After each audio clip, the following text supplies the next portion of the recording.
تسنير زهرا بابيلا بابيلا Seslenir Zehra babeyla babeyla. Kan olup zehra bابيلا bابيلا Seslenir Zehra babeyla babeyla. Oldu aşura bابيلا bابيلا Seslenir Zehra babeyla babeyla. Ya Allah ya Ali ya Allah.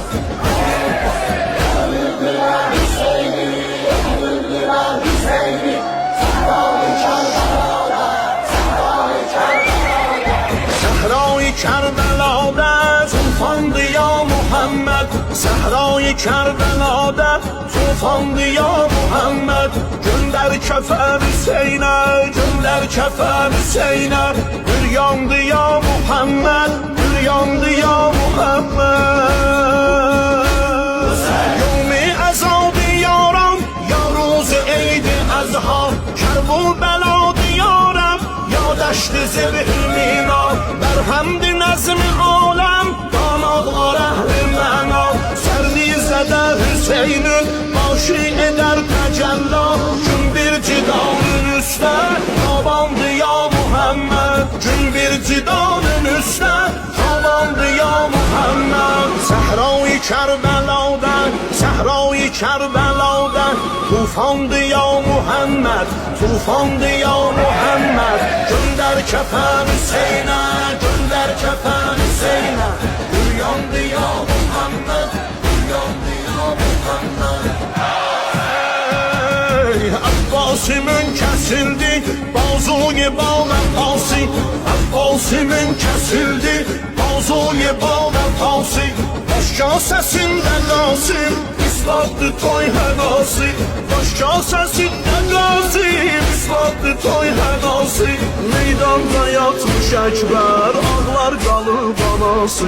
Meydanda yatmış Əkbər ağlar qalıb anası Xamuş olubdur əsğər qəlbində ah yarası Fıstan o şiiri xaura peykandı ya Muhammed Fıstan o şiiri xaura peykandı ya Muhammed Təsnəyir zəhra bابيلا bابيلا Seslenir Zehra babeyla babeyla. Kan olup zəhra bابيلا bابيلا Seslenir Zehra babeyla babeyla. Oldu aşura bابيلا bابيلا Seslenir Zehra babeyla babeyla. Ya Allah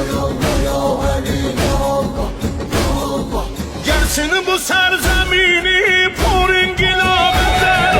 Görsün Hüseyin'in üryan düşmüş turaba zera Sansın yaralı cüzmü tarih bir kabe zera Derg eylesin yarası seyli günah ve zera Ferzende eşki mader dermandı ya Muhammed Ferzende eşki mader dermandı ya Muhammed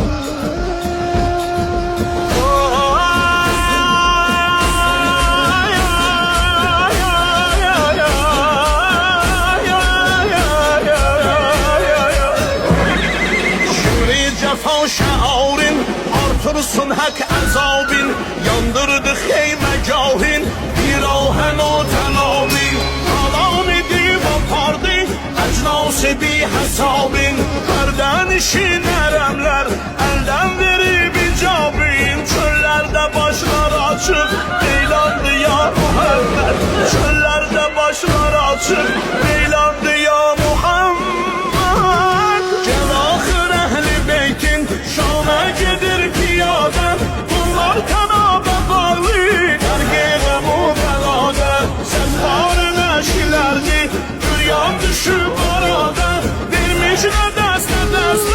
kuşlar kanat kanade gülgün bedenler üstte herrandı ya Muhammed gülgün bedenler üstte herrandı ya Muhammed Zehra neden dayanmış Erkeğleme cenani Bilmez mecer o hatun Ozayı Kerbelami Zeynep kalıp kömeksiz